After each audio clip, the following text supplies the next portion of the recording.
오늘 6번째 시간입니다. 양선의 열매. 우리가 성령 안에서 맺어야 될 열매로서 양선이 어떤 것인지 먼저 그 개념을 좀 살펴볼 것이고요. 또 그 양선이라고 하는 이 성령의 열매를 말씀의 거울에 비춰보면서 나의 삶은 이런 양선의 열매를 맺어 나가고 있는가, 또 자신을 돌아보는 시간을 가져보려고 합니다. 먼저 양선이라는 말은 우리에게 익숙한 말은 아닙니다. 왜냐하면 우리가 성령의 9가지 열매 할 때 이 양선이 아니고서는 일상생활 가운데 양선이라는 말을 저는 사용하는 경우를 거의 못 봤습니다. 그러니까 우리에겐 되게 낯선 단어죠. 이 양선이라는 말은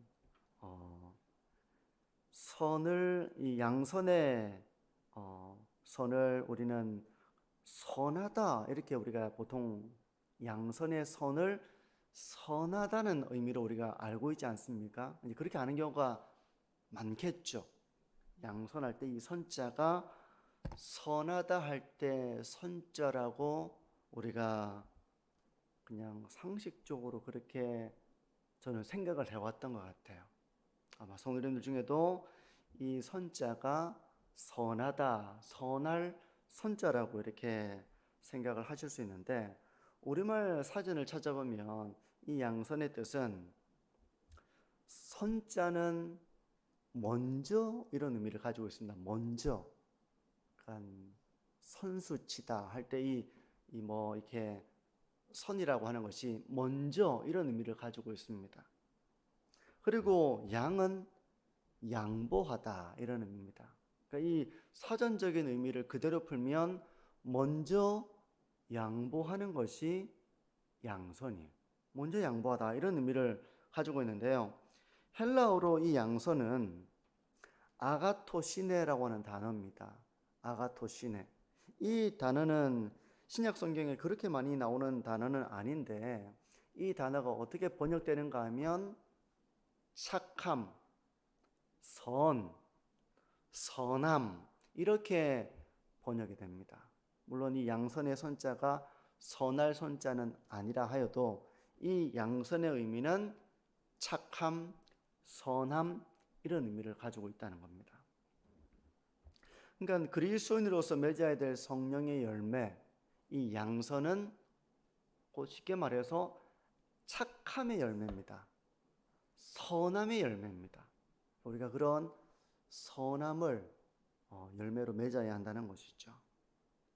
그러면 그리스도인으로서 맺어야 될 열매로서 착함과 선함은 무엇일까? 어떤 것을 양선의 열매, 이 착함의 열매라고 말할 수 있을까?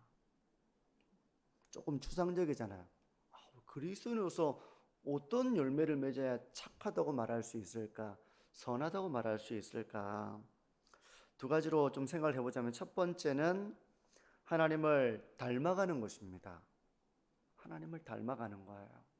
그게 바로 우리가 맺어야 될 양선의 열매입니다. 하나님은 선하신 분이기 때문에 하나님의 선하심을 닮아가는 것입니다.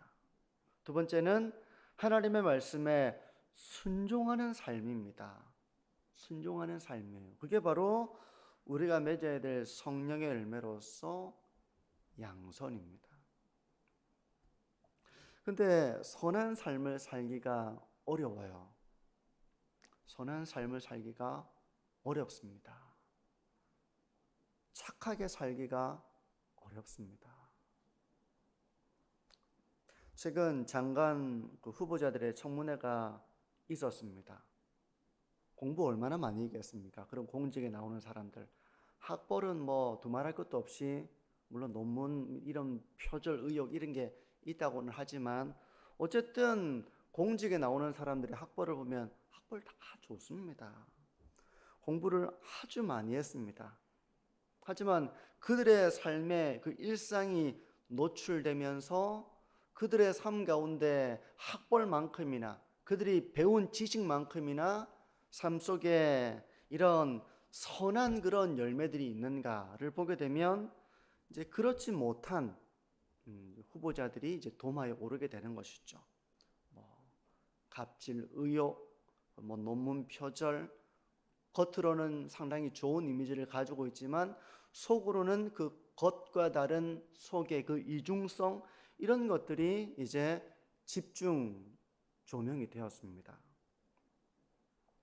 이런 삶의 배경에는 뭐 그들도 누군가에게 갑질을 당하는 그런 경우가 있었겠죠.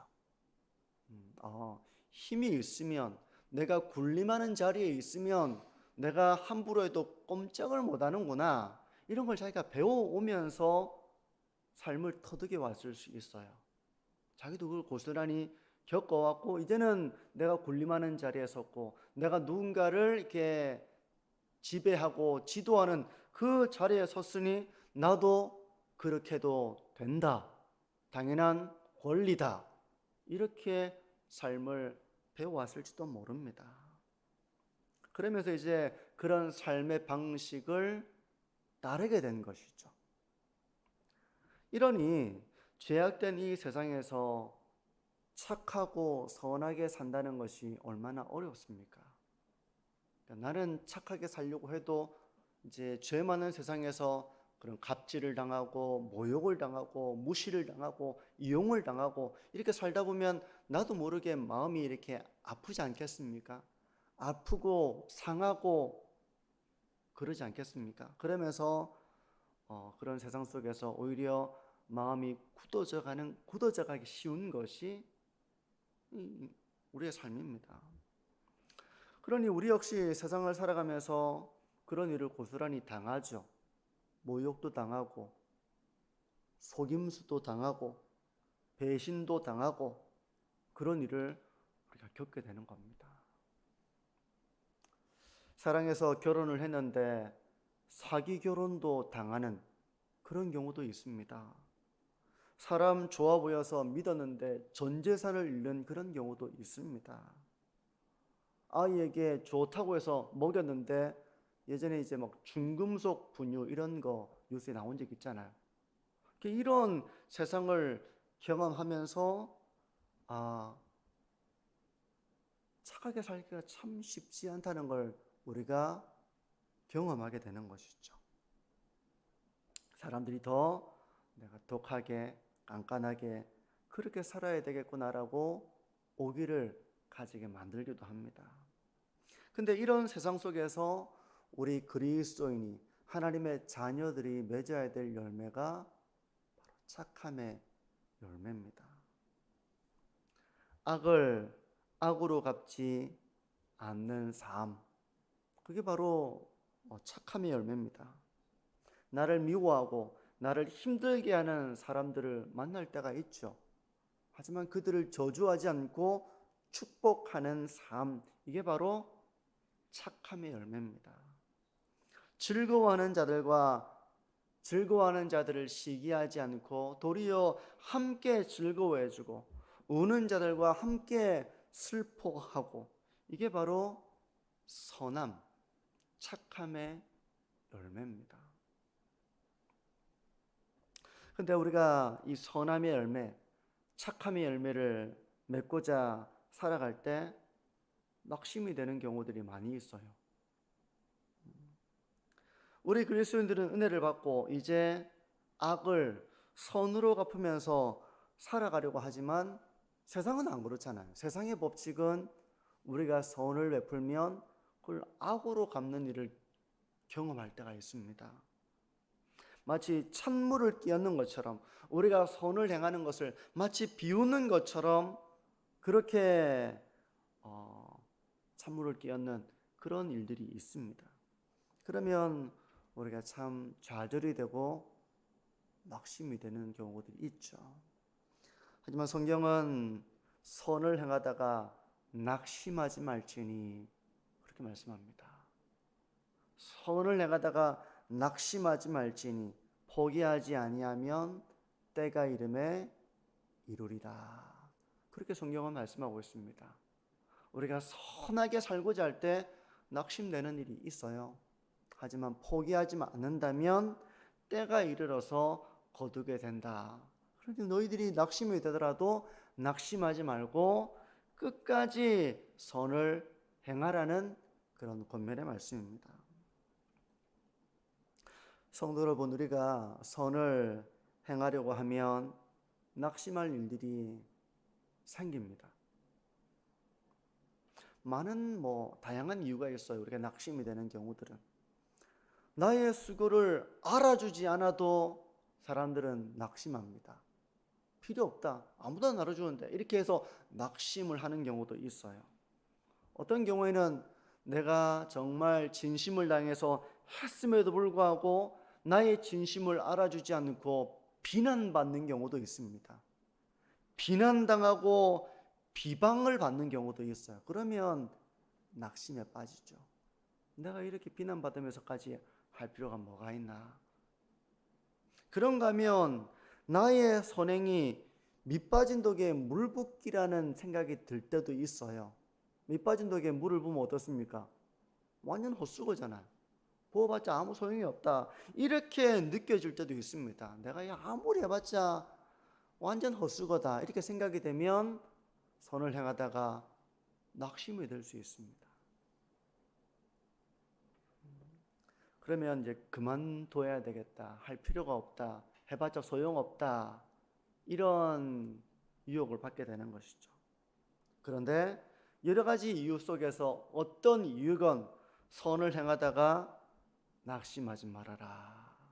우리가 착하고 선하게 살고자 할 때 낙심하는 순간이 있지만 낙심하지 말고 지속적으로 계속해서 그 일을 하게 된다면 언젠가 때가 이르러 거두게 될 것이다.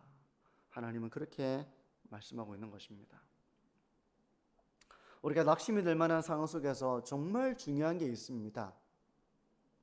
뭐겠습니까? 우리가 착하고 선하게 살고자 할 때 낙심이 되는 순간들이 얼마나 많습니까? 말씀드린 것처럼 내 수고를 아무도 알아주지 않으니 할 필요 없다. 알아주지도 않는데 이런 낙심이 될 수도 있고요. 오히려 비난과 비방을 받으면 낙심이 될 수도 있고 밑빠진 독에 물 붓는 것처럼 완전 헛수고하고 있다 이렇게 생각이 될 때도 낙심이 될 수 있는데 정말 중요한 게 뭐겠습니까? 우리가 이런 열매를 맺어나가기 위해서 정말 중요한 것은 하나님의 뜻을 분별하는 것입니다. 하나님의 뜻을 분별하는 거예요. 로마서 12장에도 보게 되면 오직 마음을 새롭게 함으로 변화를 받아 하나님의 선하시고 기뻐하시고 온전하신 뜻이 무엇인지 분별하도록 하라. 하나님의 뜻을 분별하는 겁니다. 우리가 선을 행할 때 기대하는 결과가 곧바로 나오지 않는 경우가 훨씬 많습니다. 내가 기대하는 것은 사람들이 기뻐하는 것이고 감사하는 것이고 사람들이 그런 나의 수고를 알아주는 것이고 또 어떤 열매가 맺혀서 보람을 느끼는 것이고 우리는 그걸 기대하잖아요. 우리가 선을 행할 때 그걸 기대하지 않습니까? 그걸 기대합니다. 근데 기대한 대로 결과가 나지 않는 경우들이 참 많아요. 그럴 때 우리는 하나님의 선하신 뜻을 분별해야 됩니다. 분별해야 됩니다. 교회 안에서도 성도님들이 이제 교회 일을 하다 보면 더러더러 낙심에 빠지는 경우가 있습니다. 그래서 연말이 되면 못하겠다고 하는 분들이 많이 나와요. 저는 제가 교회 사역을 하면서 연말이 되고 신년에 새로운 어떤 직분과 사명을 맡기는 이 일을 제가 여기 와서 담임으로 있을 때 전부터 매년마다 겪는 일이 그겁니다. 못하겠다는 겁니다. 근데 그 못하겠다는 이유가 사정이 있어도 못하는 경우도 있잖아요. 근데 사정이 있어서 못하는 경우도 있겠지만 많은 경우는 낙심이 되어서 못하겠다는 경우가 정말 많았습니다. 낙심이 돼서 이제 도저히 못하겠습니다. 저희가 이제 어떤 일을 맡아가지고 뭐 섬겨야 되다 보면 그냥 일만 하는 게 아니잖아요. 누구누구 권사님 이날 좀 같이 좀 참석을 해주시죠. 집사님 이날 참석 가능하시겠습니까? 이렇게 좀 협력을 해줄 수 있습니까? 이렇게 사실 동원도 해야 되고 알려주기도 해야 되고 어떤 역할들이 있잖아요. 그냥 일만 하는 게 아닙니다. 사람들과의 어떤 둘러싸여서 역할들을 하고 확인을 하고 이런 중간에서 그 일들을 힘써야 되는데 자기는 너무 열심히 그 일을 하고 있는데 사람들이 다 무관심할 때 되게 낙심이 되더라는 겁니다.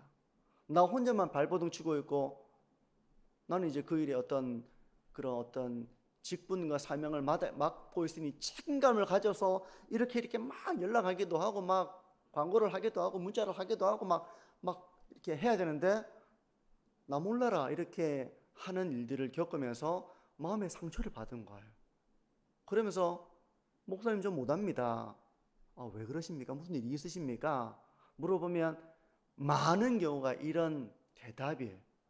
본인도 이렇게 정말 절실한 얘기를 안 하면 그래도 좀 해주십시오 권사님 이렇게 제가 이제 하니까 이 얘기를 하는 경우가 저는 마음이 참 아팠습니다. 여러분 그럴 때 우리에게 정말 중요한 것은 하나님의 뜻을 분별하는 겁니다. 종종 저는 기도하는 가운데서 주님께서 저에게 이렇게 물으시는 그런 어떤 내면의 경험을 할 때가 있는데요. 네가 나를 사랑하느냐? 베드로가 했던 주님의 질문입니다. 네가 나를 사랑하느냐? 아마 이 자리에 계신 분들도 기도 가운데 이런 주님의 음성을 들어보신 분이 계실 겁니다. 네가 나를 사랑하느냐? 그러면 주님을 향한 나의 사랑을 고백하죠. 그러면 주님이 뭐라고 말씀하십니까? 내 양을 먹이라, 내 양을 치라. 그렇게 말씀하시잖아요. 여러분, 양은 목자의 수고와 희생을 잘 모를 수도 있습니다. 우리가 세상에서 부모가 자식들을 위해서 선하게 헌신하고 희생하고 자식들이 그걸 다 모를 때가 많죠. 그걸 어떻게 다 압니까, 자식들이? 세상에서 우리가 그리스도인답게 살고자 할 때 세상 사람들이 그런 우리의 진심과 중심과 헌신과 보이지 않는 곳에서 우리가 애씀과 이런 걸 어떻게 다 압니까? 모릅니다. 양이 목자의 그런 마음을 어떻게 다 압니까? 몰라요. 하지만 그렇다고 해서 목자가 양을 안 치는 게 아니잖아요. 목자는 양을 쳐야 합니다. 양을 먹여야 합니다.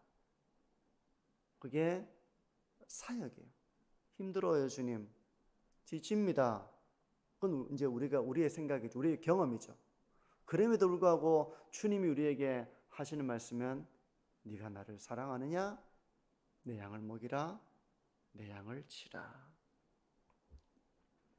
우리가 하는 선한 의도를 세상 사람들이 알지 못할 수 있습니다. 그리고 교회 안에서조차 우리는 서로의 어떤 진심과 어떤 그 수고를 잘 모를 수 있어요. 하지만 주님을 사랑한다면 우리가 낙심하지 말고 주님의 사명을 감당해 나갈 수 있어야 됩니다. 낙심하지 말고 선을 행하며 감당해 나가는 이런 삶의 열매가 우리에게 필요한 겁니다. 주님께서 맡겨주신 사명과 주님께서 명령하신 일들을 순종하는 데에는 낙심이 되는 일들이 있어요. 하지만 그럼에도 불구하고 주님의 말씀에 순종하고 주님께서 맡겨주신 사명을 감당해 나가며 살아가는 그 열매가 바로 착함이고 선함입니다. 이제 말씀을 정리하는데요. 양선은 바로 착함과 선함입니다. 하나님을 닮아가는 것이고 또 하나님의 말씀에 순종하는 것이 착하고 충성된 종이며 그게 착함입니다. 말씀에 순종하여 악을 악으로 갚지 않고 선을 도모하는 사람, 그 사람이 바로 착한 사람이에요. 악에게 지지 않고 도리어 선으로 악을 이기고, 저주하지 않고 축복하고, 그 영혼을 위해 기도하고, 그 사람이 바로 착한 사람입니다.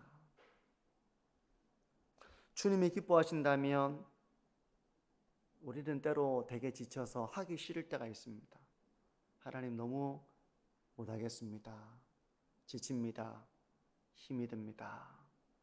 하지만 하나님이 기뻐하신다면 그 일을 순종하는 사람이 바로 착한 사람입니다. 착하고 충성된 종입니다. 그게 사람들이 보기에는 사람들이 그 사역의 가치를 모를 수도 있겠죠. 하지만 하나님이 우리에게 명하시고 우리에게 맡겨진 일이라고 우리가 깨닫고 그 일에 순종해 나간다면 그 사람이 바로 하나님 앞에 착한 사람이고, 그런 착함과 선함의 열매를 맺어나가는 사람인 것이죠. 성도 여러분, 착함은 바로 하나님을 닮아가는 것이고, 하나님의 분부하심과 하나님의 명령에 순종하는 것이 바로 착함입니다. 우리의 삶에 이런 착함과 선함의 열매를 맺어서 때가 이르러서 열매를 거두게 되는 그런 복이 있는 삶을 살아가시는 저와 우리 모든 성도님들이 되시기를